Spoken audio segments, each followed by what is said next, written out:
Se você quer compreender como o desenvolvimento feminino pode contribuir com a prontidão da força de trabalho, esse episódio com certeza é para você.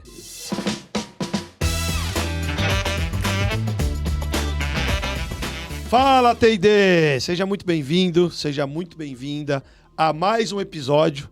E hoje o episódio é com empoderamento feminino. Já eu apresento a nossa convidada. Estou aqui acompanhado do Igor mais uma vez, parceiro de jornada aí. Fala, Igor. Opa, Carlos, muito bom. Mais um episódio aqui do nosso podcast Fala T&D, sensacional. E hoje com uma querida amiga, convidada especial para a gente falar desse desenvolvimento feminino, deixando as mulheres prontas para o mercado de trabalho, para os desafios que aparecem aí pela frente. É isso aí.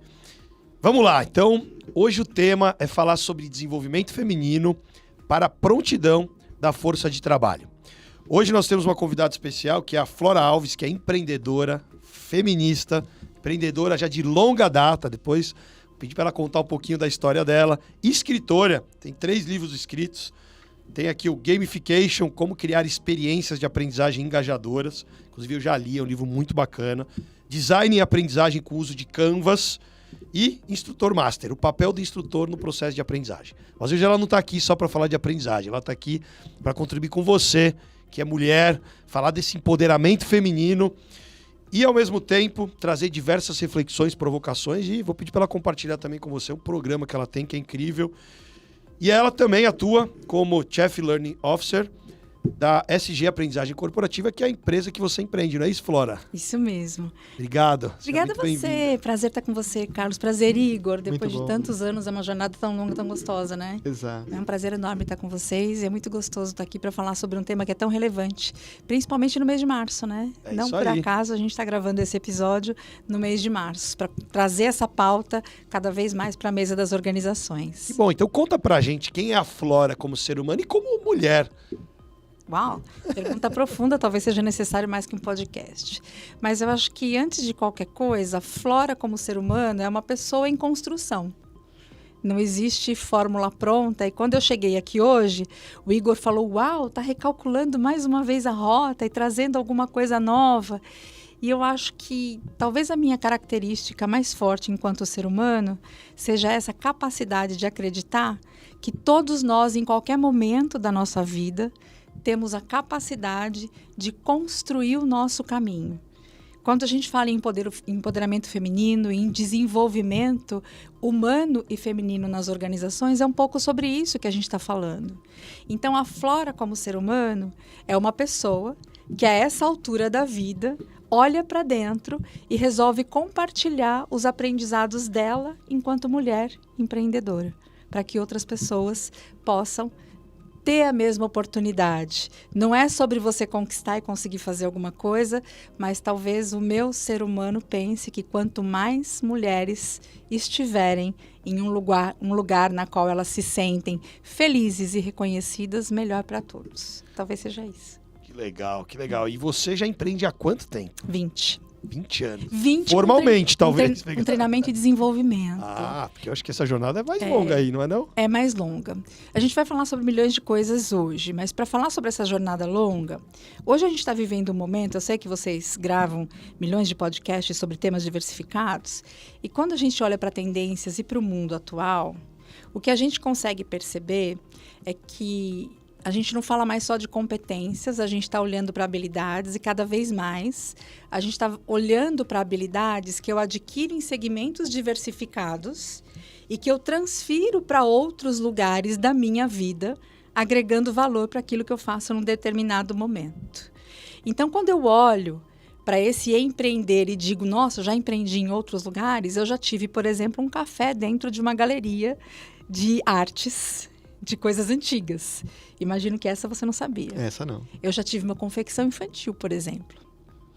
Eu já trabalhei na área de recursos humanos da Embratel, quando a Embratel era uma estatal.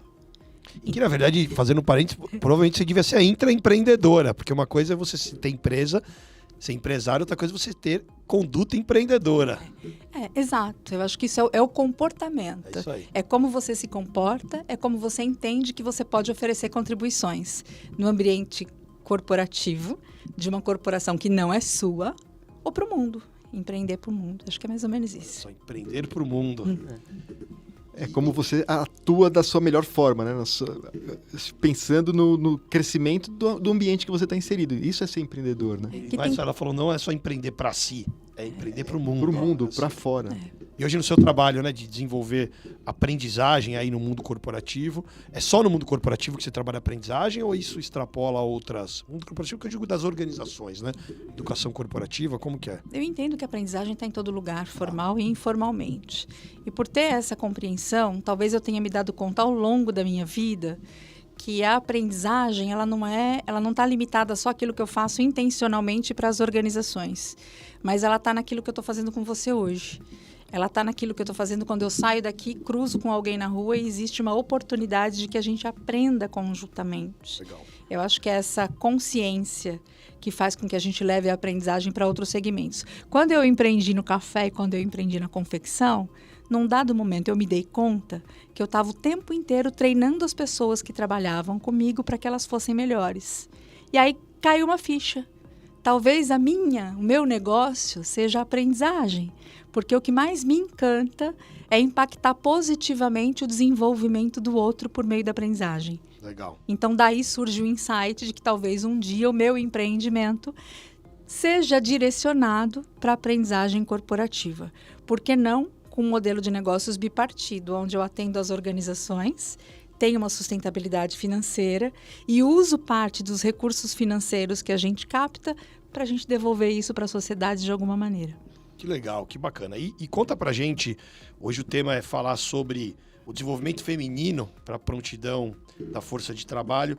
Quais foram os principais desafios que você enfrentou e quais são, na sua visão, das mulheres no ambiente de trabalho? Não digo nem só no ambiente corporativo, mas dos papéis que a mulher exerce que tem a ver com a sua carreira, com as suas atividades profissionais. Excelente pergunta, Carlos. Eu acho que esses principais desafios eles podem ser agrupados talvez em 3 categorias. Eu acho que a primeira categoria diz respeito às nossas barreiras mentais. E acho que foi justamente isso que me levou a pensar nesse programa voltado para as mulheres. Que é aquele lado de nós, mulheres, que sempre acha que quando eu compartilho com você alguma coisa de sucesso que eu fiz, putz, isso não é legal. Por que eu estou compartilhando isso?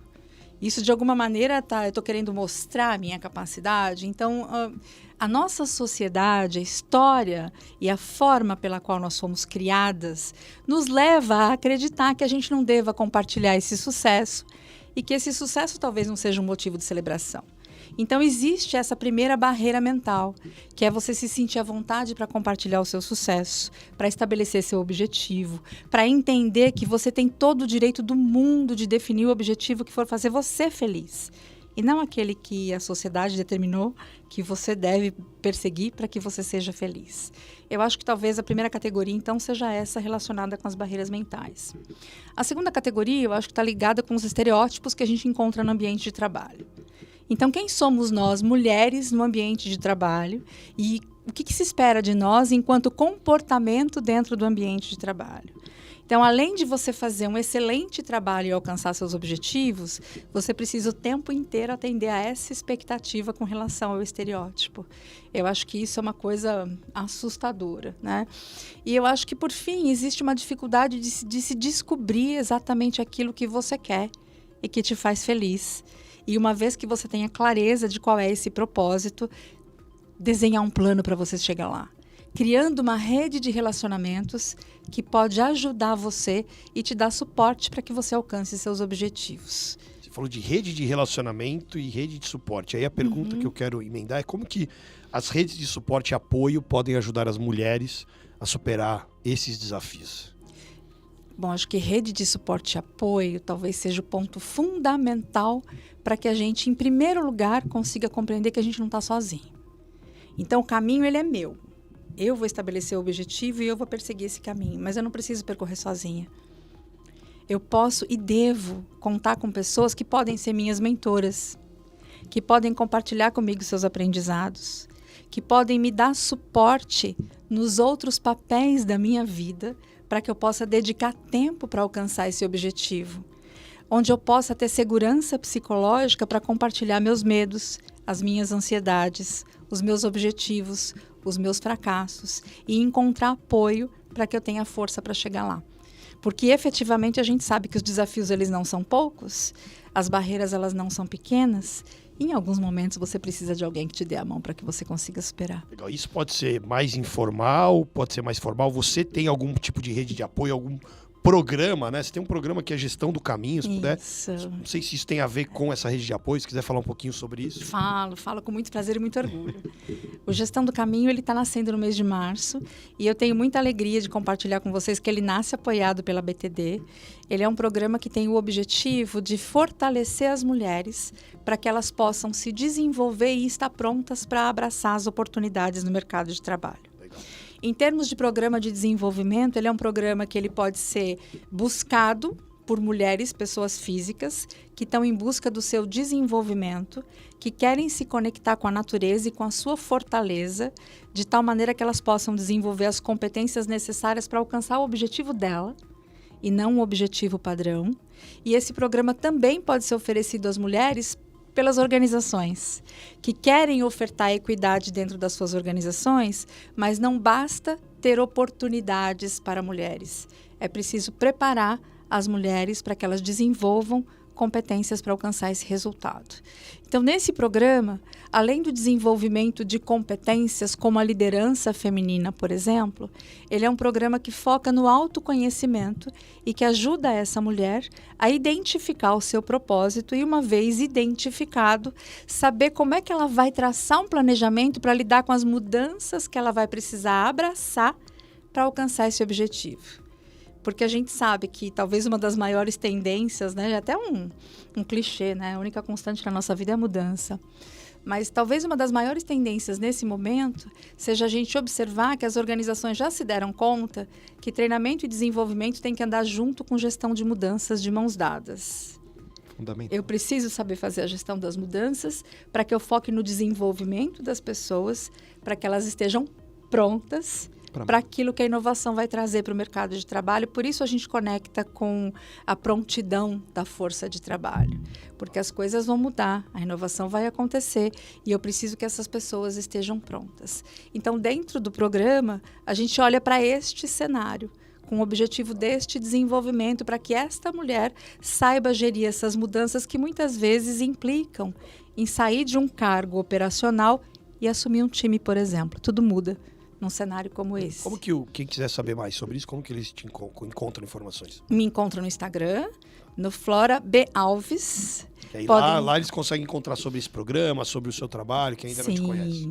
E no SG Aprendizagem Corporativa, tanto no Instagram quanto no LinkedIn. Bacana. E é claro, a BTD sempre faz a ponte também, sempre né, junto. Igor? Porque na BTD sempre tem alguma coisa, acha a gente. É. E é sempre muito bom a hora que a gente percebe essas iniciativas diferentes, né, no mercado, que a gente entende o impacto, a gente busca esse apoio justamente para criar uma rede de suporte em todas essas iniciativas importantes para a área de desenvolvimento de pessoas e de organizações. Então, a gente vai criando esse ecossistema, essa rede de apoio. Acho que muito se fala do aprendizado, que como que a gente prepara para a mudança que a gente não sabe o que vai fazer?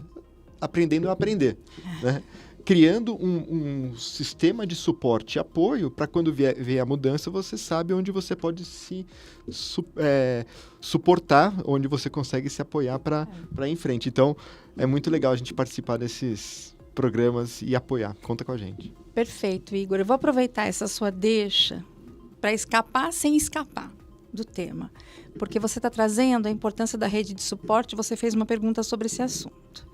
Se a gente olhar para o relatório de predições do Josh Bersin para 2023 e olhar para o que eles apresentam para nós em termos de aprendizagem, as estruturas como a gente conheceu de aprendizagem dentro das organizações, elas estão se desintegrando.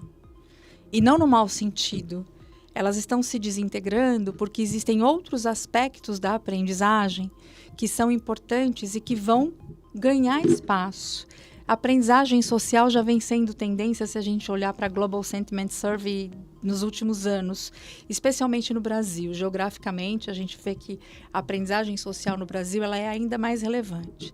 Mas nas tendências do Bursing, ele traz para a gente que um dos pontos mais importantes para o desenvolvimento de talentos nas organizações é justamente essa aprendizagem colaborativa social e rede de suporte. Então, quando eu levo um programa como esse para dentro da organização, eu estou criando bases no ecossistema de aprendizagem para que a aprendizagem autodirigida aconteça, porque ela encontra uma cultura organizacional de aprendizagem que vai nutrir esse tipo de comportamento.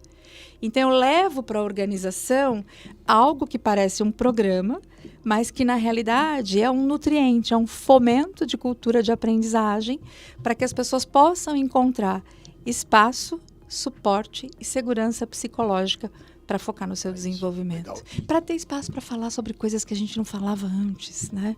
É verdade. E deixa eu aproveitar já e tentar pegar um pouquinho, né, aqui como esponja da sua expertise de aprendizagem. O que você tem percebido de mudanças e transformações na aprendizagem? Né? O que está acontecendo e como é que você está enxergando isso? Uau! Vamos gravar outro podcast. Acho que isso pode ser tema de outro, mas dá uma palhinha, né? A gente deixa aqui. A gente tem como tarefa de casa acompanhar tudo o que está acontecendo em termos de tendência. Então, se a gente olhar para os últimos anos, por exemplo, até 2 anos atrás, como consequência da pandemia, a gente encontrava os termos upskilling e reskilling como os mais buscados no Google. E por que isso é importante? Porque as pessoas tinham se dado conta de que a tecnologia e a inovação estão trazendo novos postos de trabalho e estão exigindo das pessoas coisas que elas não estavam preparadas para fazer. Então, eu preciso olhar para o meu desenvolvimento. Então, eu vou para o Google e upskilling e reskilling. Como é que eu faço para me desenvolver para esse cenário? Como é que eu me preparo para tudo isso? Se você der um Google e for olhar qual foi a palavra mais buscada no Google no último ano, você vai dar de cara com um vídeo bem legal que mostra que a palavra mais buscada foi change. Mudança é a palavra mais buscada. Não isolada, mas ela vem com perguntas que as pessoas fazem para o Google com relação a coisas que elas querem mudar na sua vida. Como é que eu faço para mudar de emprego? Como é que eu faço para me tornar uma versão melhor de mim mesmo? Como é que eu faço para mudar N? Então, a mudança, ela começa a ser mais percebida como algo que eu preciso abraçar. Vou entrar num outro tema, porque a gente também trouxe para o Brasil um programa com base num conteúdo da doutora Brit Andreatta, que é o Programado para Resistir. A doutora Brit Andreatta ela tem um livro que fala sobre a neurociência da mudança e que nos convida para pensar que o nosso cérebro é programado para resistir biologicamente, por uma questão de sobrevivência. Então, quando eu olho para isso e percebo que a mudança ela é uma coisa positiva e que essa minha resistência é só biológica, eu começo a buscar ferramentas para lidar com isso, para que eu possa me adaptar melhor a essa mudança e eu consiga, então, me desenvolver. Então, se eu olhar cenarião, o que eu estou vendo é isso. Novos postos de trabalho, tecnologias diferentes com as quais as pessoas não sabem lidar. Um dos desafios que as pessoas mais relatam como gap de competência atualmente tem a ver com as novas tecnologias. Então, as pessoas estão desesperadas para aprender sobre novas tecnologias. Eu tenho tudo isso acontecendo junto e misturado ao mesmo tempo. E tenho estruturas de treinamento e desenvolvimento que não acompanham essa velocidade. Então, eu preciso mudar o modelo mental de quem está sentado na cadeira decidindo sobre treinamento e desenvolvimento. É que aí você tem um impacto forte nisso, porque você fala muito com esse perfil de interlocutor, né? Eu acho que o meu papel, nesse sentido, é um papel educador. No super bom sentido. O que a gente precisa pensar junto para a gente conseguir flexibilizar esse modelo mental e conseguir atender novas necessidades? Uma executiva da The Grid, ela disse uma vez que a gente recruta os profissionais, a gente vai para o mercado buscar o profissional mais brilhante, o mais competente, mais cheio de certificados. E depois que a gente contratou, a gente ensina ele a fazer as coisas como se ele fosse uma criança de 5 anos. Então, como é que a gente prepara essa cultura organizacional para que a gente consiga fazer com que a aprendizagem ela não esteja fechada dentro de uma caixinha num departamento? E se a gente for olhar para para tendências de recursos humanos da Conferência de Recursos Humanos do ano passado em Las Vegas, a gente vai ver que a autonomia com relação à carreira foi a primeira tendência. Então, cada vez mais, toda essa tecnologia da área de RH está buscando delegar essa autonomia para o indivíduo desenhar como vai ser a carreira e para onde ele vai. A descentralização ali, a democratização das coisas. E juntando essa sua visão na experiência como referência à aprendizagem, conectando com força de trabalho, mulheres, como é que, na sua visão, você define prontidão da força de trabalho com relação às mulheres e os benefícios que isso tem conectado com tudo isso? É sensacional a sua pergunta, Carlos. Eu estava até pensando que em algum momento a gente tinha que definir o que é essa tal prontidão da força de trabalho, né? A prontidão da força de trabalho tem muito a ver com a mudança e com a inovação. Significa ter consciência de que a mudança está aí, cara. Sair daqui e vou tropeçar em alguma mudança. E essa é a primeira consciência. A segunda é que a tecnologia está aí para nos ajudar também. Mas as pessoas que estão na minha organização não necessariamente estão prontas para lidar com tudo isso. Existem gaps que eu preciso eliminar. E quando eu falo gap é uma coisa meio forte, né? Parece que é falta de alguma coisa. Então, mais do que pensar em gap de performance, eu gosto de pensar em discrepância de performance. Porque a discrepância é uma performance diferente daquela que eu desejo. O gap parece que existe uma lacuna. Então, a prontidão da força do trabalho consiste em você desenvolver competências nas pessoas que as tornam mais preparadas para lidar com o que vier. Não é com uma mudança específica ou com uma tecnologia específica. É um grupo de habilidades que eu preciso ter para eu navegar com mais tranquilidade nesse cenário que vai exigir que eu faça coisas que eu não sei fazer. Eu não sabia usar o ChatGPT até, um mês atrás. Hoje eu sei, eu uso, eu não faço mais nada sem usar. Isso é aprender com velocidade e aderir às novas tecnologias com naturalidade. Então, a prontidão da força de trabalho diz respeito a manter a sua força de trabalho pronta para ser flexível e aderir àquilo que for necessário e mudar de rota a hora que for necessário e aprender aquilo que se apresentar como necessidade. Essa é a prontidão da força de trabalho. E eu pensando na prontidão, seja uma coisa assim, a gente trazer para a consciência, talvez estarmos prontos para o que vem pela frente, é trazermos para a consciência que tudo pode mudar. Então, a primeira coisa é tentar não resistir e abraçar. Eu acho que talvez esse seja um grande gatilho para essa prontidão, né? Falar, poxa, antes de resistir, deixa eu entender melhor. Antes de falar que não pode ou de proibir o ChatGPT, como que a gente usa isso da melhor forma? Qual que é o benefício que isso tem? E aí, entrando no contexto da BRIT, que assim, programados para resistir, não, a gente... Assim a gente vai agir naturalmente, mas na hora que a gente traz para a consciência que a gente não deve resistir em primeiro momento, a gente tem que trazer todos os elementos possíveis, acho que já começa a caminhar por aí. Eu estava lembrando aqui da visão da antroposofia, né, que fala que a gente tem os setênios e tal, e aí dizem que a gente tem o ciclo lá formativo, depois tem o ciclo produtivo e o ciclo da colheita dentro, né, das etapas da vida. Como é que você enxerga a visão ligada ao momento de vida? Porque uma coisa é alguém que está em formação, aprender uma nova tecnologia e já sair utilizando. A outra coisa é alguém que aprendeu de um jeito e, de repente, ele tem que se reinventar, daí o reskilling e tudo mais. Como é que você enxerga essas questões conectando aí com as mudanças do mundo? Talvez eu seja a pessoa mais errada para você fazer essa pergunta e a mais certa ao mesmo tempo. Porque tem várias coisas que estão conectadas com gerações, por exemplo, que eu falo, cara, esquece essa história de geração. Tudo depende da relevância que isso tem para sua vida. Boa. Então, sei lá. Eu fui criada num contexto que é o seguinte. O meu pai foi um cara que... Ele foi um aprendiz autodirigido na década de 60. Ele foi engenheiro, sem nunca ter pisado numa universidade. Ele aprendeu inglês e espanhol com uns livrinhos e fita cassete, que eu lembro das bolinhas coloridas mostrando a sílaba onde tinha a parte tônica de cada palavra. Esse foi o contexto que eu cresci. Como ele trabalhava com usina hidrelétrica, a gente mudava de cidade X vezes no ano. Então, às vezes, o meu primeiro dia de aula era 3 vezes por ano, porque tinha escolas diferentes. Então, isso é minha vida. Esse foi o cenário no qual eu cresci. Então, foi essa mulher que se formou. Eu nunca pedi licença para entrar. Eu sempre pedi desculpa por ter entrado. Então, essa sou eu. Com mais de 60. Vou fazer 61 anos de idade. Você tinha falado 60? Né? E um. Dia 30 de abril. Sou Joe. Então, eu sempre arregacei a manga e fiz. Eu não tive muita barreira imposta. Porque eu aprendi a lidar com barreiras muito cedo. Numa época, sei lá, né? Então, e eu sou uma pessoa super conectada com antroposofia. Um dia desse eu estava pensando, cara, tem que revisar esse troço, porque a expectativa de vida mudou, e o mundo mudou, e a tecnologia mudou. Os ciclos e tal.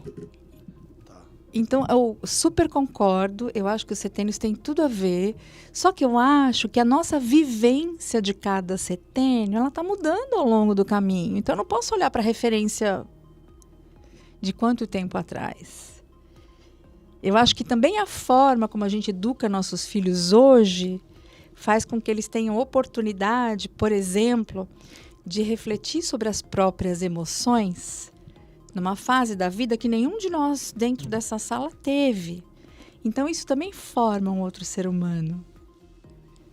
E aí, a depender desse contexto, dessa pessoa e do vai lá e faz, eu acho que varia muito. Eu não fecharia numa caixinha. Eu fiz essa provocação porque eu não ia perguntar a sua idade, né? Claro, nessa indelicada. Mas como você trouxe essa questão e você, já no momento de vida, que continua aprendendo e estimulando a aprendizagem.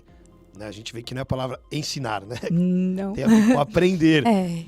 E essa mentalidade, esse mindset, escutar você falando, puxa, eu tô aqui já usando a inteligência artificial e isso daqui já faz parte do meu dia a dia. Enquanto tem pessoas que estão presas ainda a um modelo, né, com referência do passado. A gente tem todo o histórico, né, que é a nossa história de vida, que a gente, né, temos que agradecer, respeitar, mas e a nossa história daqui para frente? Que história vamos construir? E aí, trazendo né, mais algumas perguntas, queria falar um pouquinho do tema que tem a ver com...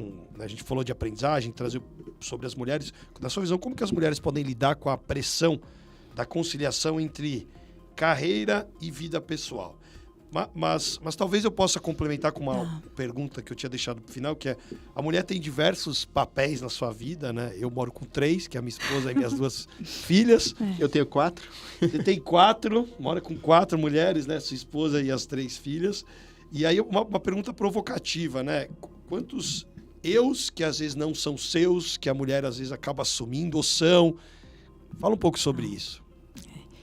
Eu vou começar dando um conselho estilo Rita Lobo. Eu vou até olhar para lá. Você é livre, meu amor. Acho que essa é a primeira coisa, né? Eu acho que a gente escolhe os nossos papéis e a gente abraça esses papéis à medida em que a gente sente a relevância que cada um deles tem para a nossa vida. E tudo bem se sentir pressionado. Eu acho que dentro desse programa Gestão do Caminho, a gente, talvez o ponto mais forte dele seja o ambiente de acolhimento das emoções. Porque tudo bem se sentir pressionada também. Porque não dá para a gente apagar a história da nossa sociedade. A gente sabe que, embora, né, nós estejamos no ano de 2023, existem uma série de tarefas que ainda são vistas como tarefas de responsabilidade da mulher. Eu citei a Rita Lobo porque ela é uma defensora dessa história de que cozinhar é uma atividade da casa, não é uma atividade da mulher. Então, tem coisas que a gente precisa começar a treinar com mais intensidade. Quando meu marido diz para mim, quer que eu te ajude? Eu fico muito brava com ele. Porque quando ele diz, quer que eu te ajude, o que está por trás dessa frase é a minha responsabilidade em executar a tarefa e a disponibilidade dele de me dar uma força. E não é assim. A responsabilidade, ela é nossa. Então, se a gente está assumindo responsabilidade demais por alguma coisa, vale a pena parar para refletir se essa responsabilidade é nossa mesmo, ou se nós estamos entendendo que essa responsabilidade é nossa em função do contexto. É claro que existe uma autocobrança muito grande, porque quem dá a luz é a mulher. Então, só por esse ato, Subentende-se de que quem vai cuidar desta cria é a mulher. Então, quando ela delega esse cuidado do seu filho para alguém, é óbvio que vem uma dor. Ela não queria se afastar dessa criança. É contra-instintivo, né? Exato, ela não quer se afastar dessa criança para ir cuidar da sua carreira e profissão. Então, é muito importante também a mulher olhar para si mesma e compreender se ela está nesse momento de que agora eu vou priorizar minha carreira. Ou se ela está nesse momento de que agora eu vou priorizar a criação do meu filho. Não existe melhor. Existe aquilo que você vai escolher e que faz bem para você neste momento. E eu acho que uma coisa que tem muito a ver com essa questão de longevidade e com a forma como as coisas estão mudando e com a tecnologia é o fato de que a gente pode ser o que a gente quiser, quantas vezes a gente quiser ao longo da vida. A coisa não acaba porque você toma uma decisão aqui e abre mão de outra. Às vezes ela faz uma pausa. Eu tenho um exemplo na minha família de uma mulher que talvez seja a mulher que eu mais admiro na vida e que ela é CFO de uma grande multinacional e que é a mulher. E quando nasceu a primeira filha dela, ela disse para a organização: "Tô saindo, eu vou cuidar da minha filha." E foi cuidar da filha dela, e foi estudar, e foi se aprofundar, e foi dar aula em universidade.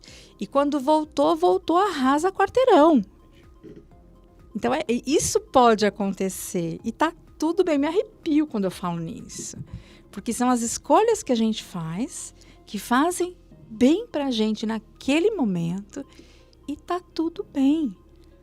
Então, parte dessa pressão que a gente sente que vem de fora, ela vem de dentro para fora. Como é que a gente lida com isso e se aceita? Você falou de arrepiar, né? Porque eu estava aqui imaginando, seja minha esposa, minha mãe, as pessoas, o ser humano, independente de ser homem ou mulher, é a questão das escolhas que você faz e do seu, acho que empoderamento, que é você tomar decisão e não tem certo nem errado. Tem o que você escolhe para sua vida, para sua jornada.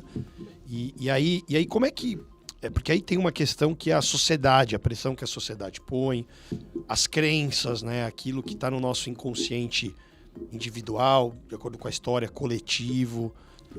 Tem alguma dica aí para as mulheres? E é exatamente nesse ponto que normalmente acaba caindo um sentimento de maior responsabilidade para algumas funções tradicionais que a mulher acaba assumindo, né? E é um grande desafio romper essas barreiras. Igor, eu acho que o Gestão do Caminho nasceu muito com esse olhar, de se permitir olhar para si mesmo, compreender essas pressões e decidir a qual delas você está afim de ceder, a qual você não está. O que é que você negocia, o que é que você não negocia nesse momento. E tá tudo bem.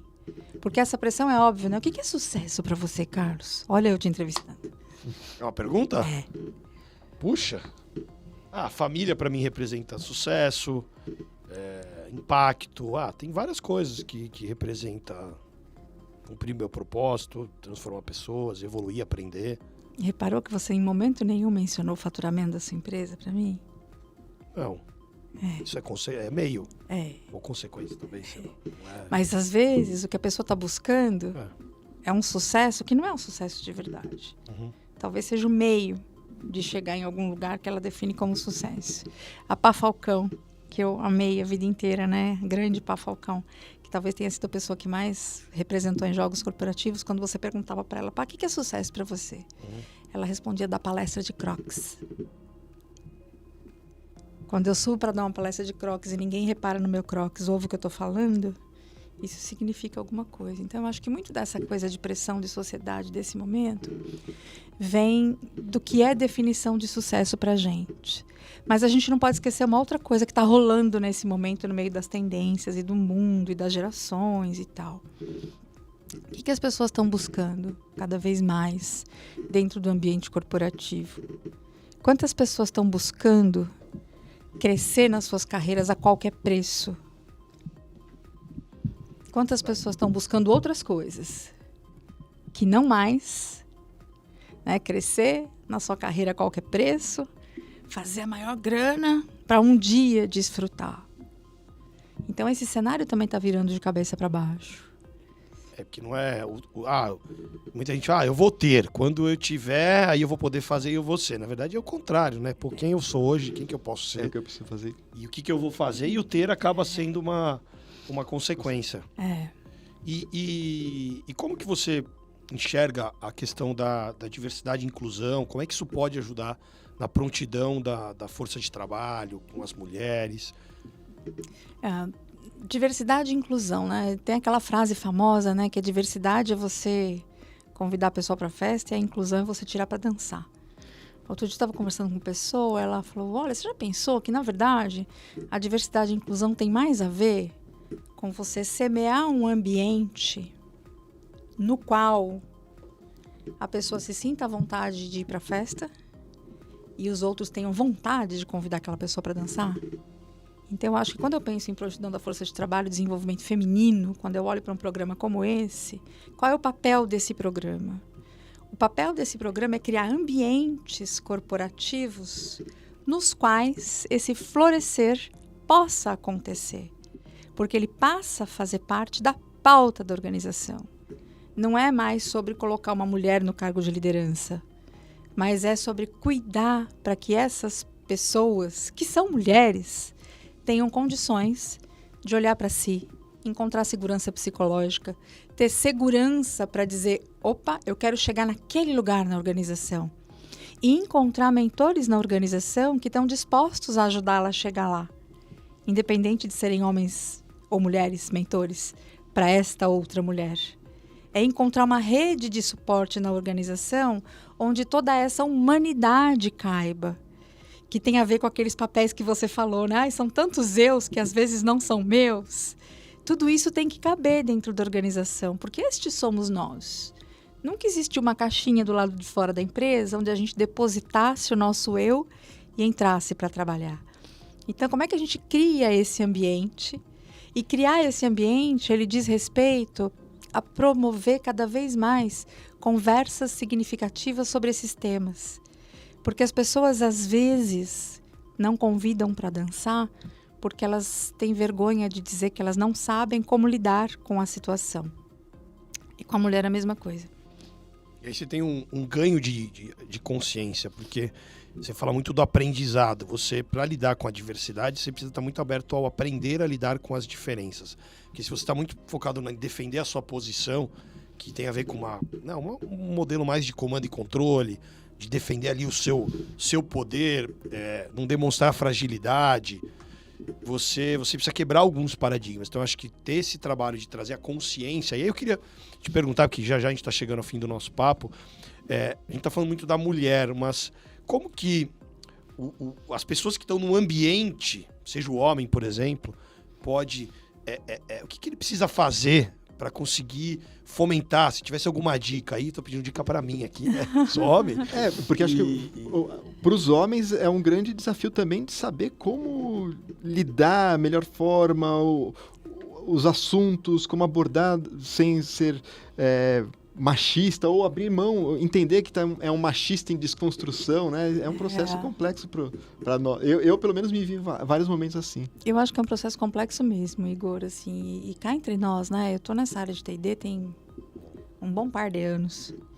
E eu já me deparei com muitas situações machistas de colegas que falam sobre desenvolvimento de competências... Colegas de profissão.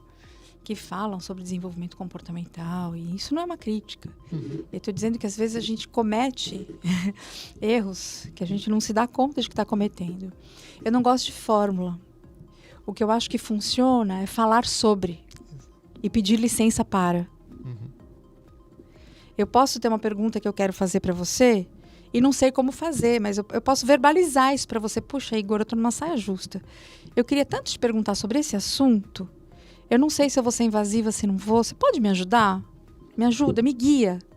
Como é que a gente faz para falar sobre isso? Eu acho que esse é um bom ponto, né? Eu acho que a gente corre tanto risco quando a gente está aprendendo, né? Ao mesmo tempo que a gente está aqui, né, falando sobre empoderamento feminino, quanto isso é importante, como é que a gente leva isso para as organizações e tal. Dentro desse programa, a gente precisa falar também sobre como é que a gente ajuda os homens a se aproximar e discutir sobre esse assunto. Legal. Para que a gente não seja feminista ao contrário, né? Como feminista em oposição ao que é ser machista. Que não tem nada a ver, né, uma coisa com a outra, mas eu não posso fazer exatamente o contrário. O que a gente precisa fazer é criar ambientes seguros para que essas conversas possam acontecer. O que é que te incomoda, o que é que não te incomoda, o que é que você acha disso, o que é que você não acha, por onde que a gente vai. E aí a gente fala em tanta transformação e aí a gente volta lá pros tempos passados, onde a gente sentava ao redor de uma fogueira para conversar, para dialogar, né? Aí você fala, puxa, a gente tá com um monte de coisa para quê? Pra gente voltar daqui a pouco, sentar ao redor ali Da fogueira. na tribo indígena, né? Ali para discutir sobre algumas questões, né? Dialogar, aprender, evoluir. Carlos, te conto que esse programa ele é uma experiência imersiva de 16 horas. Ele começa com atividades reflexivas que criam um ambiente seguro para essas mulheres se conhecerem e falarem sobre elas. Ao longo do caminho, existem atividades que são atividades vivenciais que vão proporcionar oportunidade de contato com as próprias emoções para que essas pessoas aprendam a lidar com as emoções. E tem contato com a natureza também, né? Exato. Essas atividades vivenciais, elas acontecem junto à natureza, acontecem em Brotas, o programa. Tem tudo a ver, né? Brotas, nascente, cachoeira, altura, água, tem tudo a ver. É um lugar muito especial. Ele acontece num hotel que é liderado por mulheres e que tem uma pegada toda chegada à sustentabilidade. Então, a energia desse local é renovável, a maior parte do alimento que se consome nesse local é plantado ali, e assim sucessivamente. E não para por aí. À noite, embalado a voz e violão femininas, as conversas significativas elas acontecem ao redor do fogo, que tem muito desse resgate. Legal. Do que hoje a gente também, enquanto tendência, está ouvindo falar das power skills. Então, essas nossas Power competências. Skills, fala aí sobre as Power Skills. As power skills são as nossas competências poderosas, que são algumas das competências que são apontadas pelo Fórum Econômico Mundial, saíram no relatório da UDMI do ano passado. Do futuro. Não tem tanto a ver com as 15 competências do futuro, mas tem a ver com competências comportamentais que dão suporte para essas competências do futuro. A gente está falando de empatia, a gente está falando da capacidade de colaborar. Então, é ao redor do fogo que a gente desenvolve power skills. Que é a nossa capacidade de olhar no olho do outro, de ouvir genuinamente, de compreender e de construir junto. Sabe que a gente teve o episódio anterior, a gente falou muito de inteligência artificial, né? E ganho de produtividade. Puxa, então eu ganho velocidade, mas talvez essa velocidade não é pra gente correr mais, talvez é pra dar mais espaço pra gente se conectar, escutar, ter mais tempo livre para sermos mais humanos. Para contemplar. Contemplar, verdade. Produtividade, na verdade, é isso, né? Não é a velocidade com a qual você faz as coisas. Um monte de coisa, Mas é efetivamente você conseguir entregar um bom resultado, sem necessariamente você entregar toda a sua energia, tempo e humanidade. Sobrar tempo para você viver. Pois é. Eu gosto sempre de fazer uma pergunta, né? Se eu tivesse com a Flora mais jovem sentada aqui com a gente, ou talvez assistindo. Uau! E se tivesse com a sua experiência de hoje, né? Lembrando lá, talvez a Flora menina, ou talvez mais criança, adolescente, ou talvez já na fase adulta, ou talvez nas várias fases, que dica você daria para ela, ou quais dicas que você daria para ela, ou conselhos que você poderia dar para a Flora lá de trás? Eu vou dar uma só. Tá. Seja gentil com você. Seja gentil com você, olha só. Seja gentil com você. Eu acho que a gente... E por que ser gentil com você? Por que você daria essa dica? Você me fez várias perguntas hoje relacionadas a pressões externas, aquilo que a sociedade cobra da mulher, aos nossos diversos papéis. E isso faz com que muitas vezes o nosso maior juiz sejamos nós mesmos. É importante a gente ter a habilidade de olhar para nós mesmos e reconhecer que está tudo bem você não ser a melhor pessoa que sai na capa de todas as revistas todos os dias. Tá tudo bem.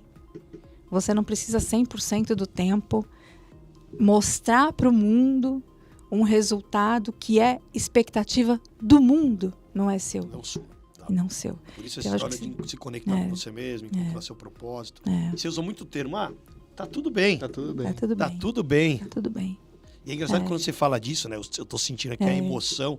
Que emoção que toma conta quando você fala disso? Porque quando você fala de empreendedorismo feminino, quando você traz isso, né? Porque tem a sua história, né, dentro disso. Eu vejo que a história do herói, né? Você vai eu lá acho e que segue. é paixão. É paixão?